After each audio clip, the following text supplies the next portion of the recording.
Just imagine if you had all of the steps to start a business. Imagine if somebody could give you a blueprint of how they started from the very beginnings, those humble beginnings, all the way to where they are now. What I've done is built a course I wish I would have had myself. That was the whole reason why I did it. I wanted to make sure you had every single tool that I wished that I had. I've spent thousands of dollars and hundreds of hours researching all this information, and now I've got it all packaged in a course just for you.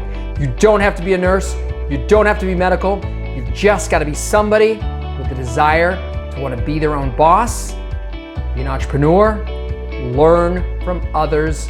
So come with me in this section as we walk through this journey.